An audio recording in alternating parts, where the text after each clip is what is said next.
മുറപ്പെണ്ണ് രചനാ സംഭാഷണ മൈഥിലി മിത്ര ഭാഗം 31. നിങ്ങളിത് എവിടെ പോയതാ പിള്ളാരെ?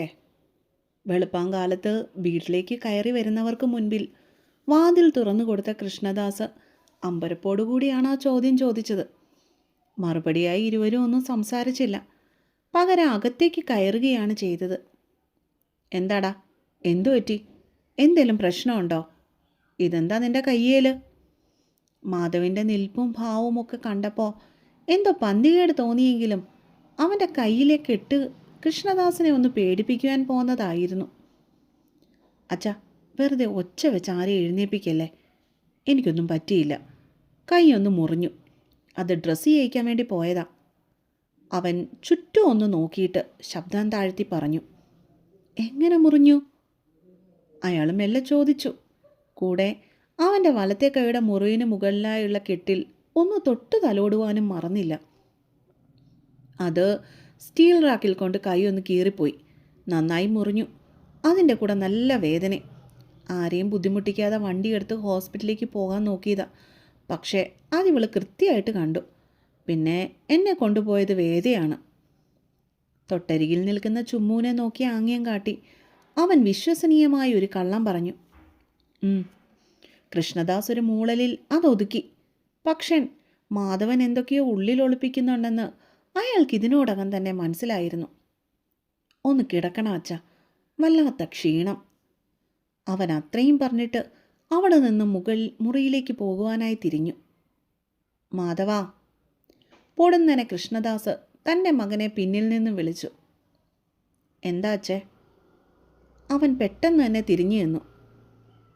കേസ് പരമായിട്ടുള്ള കാര്യമാണെങ്കിൽ നീ തന്നെ അത് ഡീൽ ചെയ്യുമെന്ന് എനിക്കറിയാം. പക്ഷേ അതിനപ്പുറമുള്ള കാര്യങ്ങളാണെങ്കിൽ തുറന്നു പറഞ്ഞോണം. നിന്റെ അച്ഛനെ ഇപ്പോഴും ജീവിച്ചിരിപ്പുണ്ട്. അച്ഛൻ്റെ ആ പറച്ചിലൊന്ന് പതറിയെങ്കിലും അവൻ തലയാട്ടി സമ്മതിച്ചുകൊണ്ട് അവിടെ നിന്ന് നടന്നുപോയി. എന്താ മോളെ സംഭവിച്ചേ? അവൻ നടന്ന് മുറിയിലേക്ക് കയറിയെന്ന് മനസ്സിലായതും കൃഷ്ണദാസ് ചുമ്മൂന് നേരെ തിരിഞ്ഞു. അറിയില്ല കിച്ചുമാമേ, പക്ഷെ എവിടുന്നോ പണി കിട്ടിയിട്ടുണ്ടെന്ന് മാത്രം മനസ്സിലായി. അത് നമ്മുടെ വീടിന് മുമ്പിൽ വെച്ച് തന്നെ. രാത്രി അവൾ സോപാനപ്പടിയിൽ ഇരുന്നു കൊണ്ട് തലേന്ന് രാത്രി കണ്ട കാര്യങ്ങൾ അതേപടി കൃഷ്ണദാസിനോട് വിവരിച്ചു കൊടുത്തു. ഞാൻ ശ്രദ്ധിച്ചോളാം. ഇനി മോള് പോയി കിടന്നുറങ്ങിക്കോ. രാത്രി മുഴുവനും ഇരുന്ന് ഉറക്കളച്ചതല്ലേ. ഓഫീസിലേക്ക് ഇന്ന് വരണ്ട നീ. പൊതുവെ വളരെ ശാന്തനും എല്ലാവരോടും സൗമ്യതയോടെ ഇടപെടുന്നവനുമായ കൃഷ്ണദാസിൻ്റെ പൊടുന്നനെയുള്ള ഗൗരവഭാവം ചുമ്മോനെ ഒട്ടൊന്നും അല്ല അമ്പരപ്പിച്ചത്. Good night. പിന്നീട് കൂടുതലൊന്നും സംസാരിക്കാൻ നിൽക്കാതെ അവൾ വേഗം തന്നെ സ്വന്തം മുറിയിലേക്ക് നടന്നു. എഴുന്നേറ്റോ നീയ്? എന്തു പറ്റി? വല്ല വയ്യാഴികയുണ്ടോ നിനക്ക്? ഉച്ചനേരം 12 മണി കഴിഞ്ഞ് എഴുന്നേറ്റ് നേരെ അടുക്കളയിലേക്ക് വന്ന ചുമ്മുവിനോട് മായവാത്സല്യത്തോടെ തിരക്കി. ഒരു കുഴപ്പമില്ല എൻ്റെ മായമ്മേ, ഞാൻ ഇന്നൊരു ദിവസം ഉറങ്ങാൻ വേണ്ടി ലീവ് എടുത്തതല്ലേ. അവരെടുത്ത് നീട്ടിയ ഒരു ഗ്ലാസ് ചൂട് ചായ കയ്യിലേക്ക് വാങ്ങിക്കൊണ്ട് ചുമ്മു അവരുടെ കവളിൽ ഒരു കുത്ത് വെച്ചു കൊടുത്തു. കിട്ടിക്കാറായി, എന്നാലും ഇപ്പോഴും കുഞ്ഞാണെന്നാണ് നിൻ്റെ വിചാരം. അടുക്കളയിലേക്ക് വേണ്ടുന്ന എന്തൊക്കെയോ സാധനങ്ങൾ സ്റ്റോർ റൂമിൽ നിന്ന് എടുത്തുകൊണ്ട് വരുന്ന സാവിത്രി ആ നേരെ എഴുന്നേറ്റ് വന്ന മകളെ കണ്ടതും കണ്ണുകൾ കൂർപ്പിച്ചൊന്ന് നോക്കി. എൻ്റെ അമ്മയ്ക്ക് ഞാൻ എന്നും കുഞ്ഞു തന്നെയല്ലേ, പിന്നെന്താ?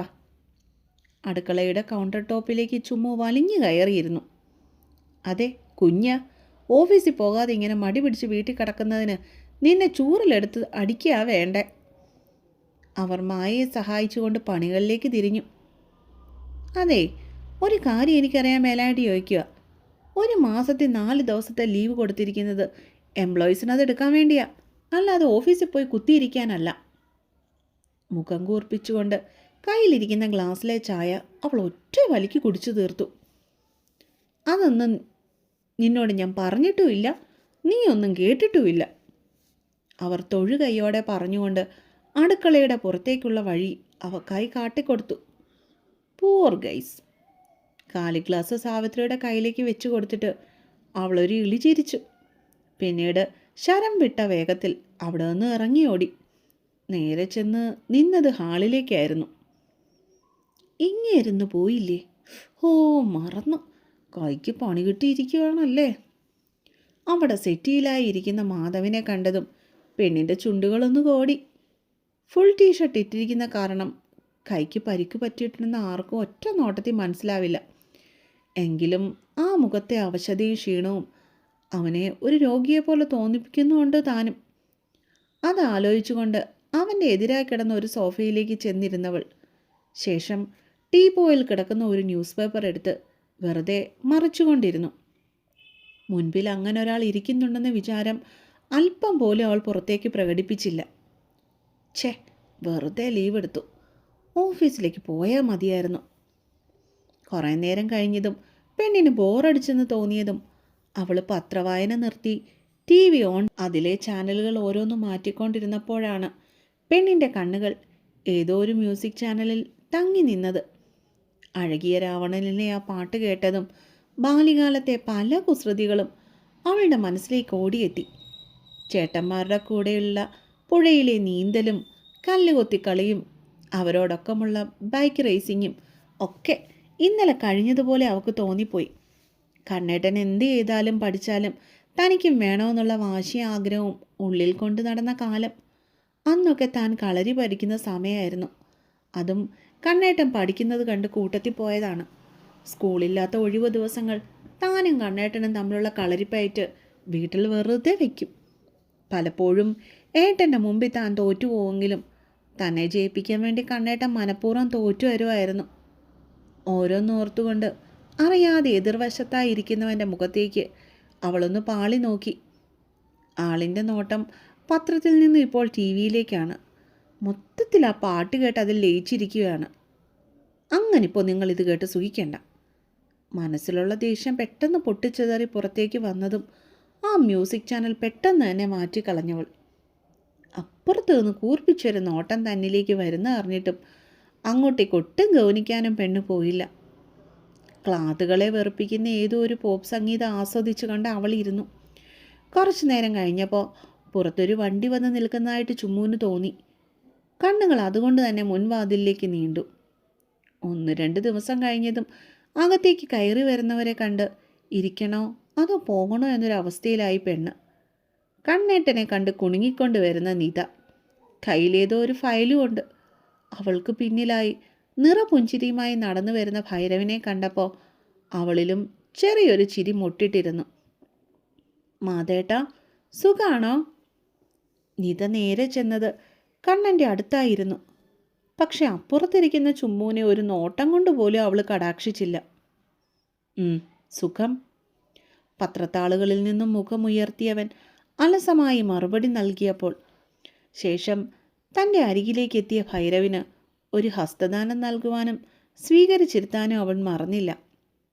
എന്താ ഭൈരവ്, ഒരു മുന്നറിയിപ്പും കൂടാതെ? കയ്യിലിരുന്ന പത്രം മടക്കി അത് മുൻപിലിട്ടിരിക്കുന്ന ടീപ്പോയിലേക്ക് അവൻ അലസമായി ഇട്ടു.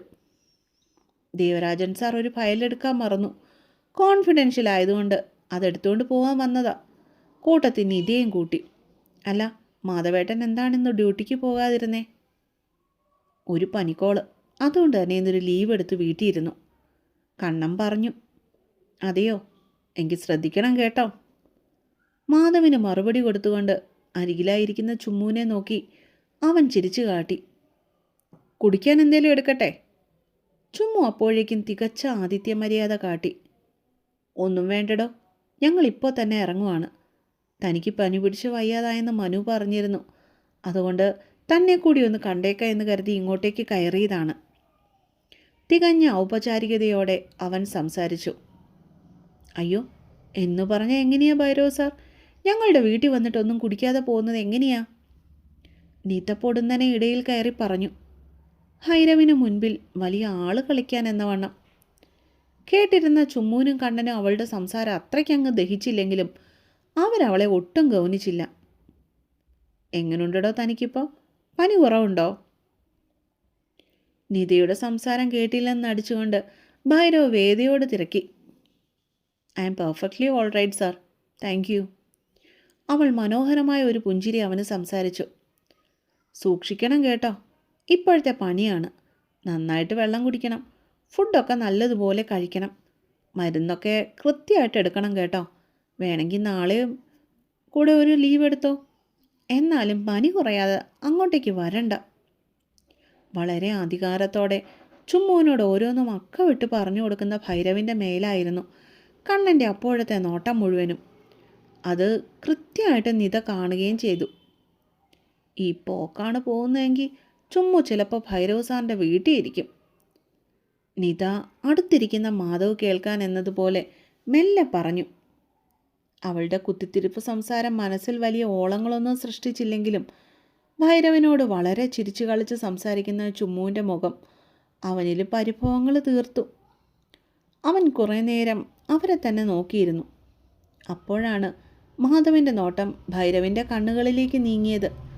ആ കണ്ണുകൾ കണ്ടപ്പോൾ ഇന്നലെ മാളിൽ വെച്ച് കണ്ട മാസ്ക് വെച്ച അപരിചിതൻ്റെ കണ്ണുകൾ പോലെ അവന് തോന്നിപ്പോയി. അതേപോലെയുള്ള കണ്ണുകൾ. പക്ഷെ ഭൈരവിൻ്റേത് പൂച്ച കണ്ണുകളാണ്. മാളിൽ വെച്ച് കണ്ടവൻ്റേത് ചെറിയ തവിട്ടുനിടം പരന്ന കണ്ണുകളാണ്. അവനാകെ പരവേശം തോന്നി. വലത്തെ കൈവിരലുകൾ കൊണ്ട് തലമുടിയെ പിന്നിലേക്ക് മെല്ലെ കോതിക്കൊണ്ടിരുന്നവൻ. അപ്പോൾ കാത്തിരിക്കുക കേട്ടോ.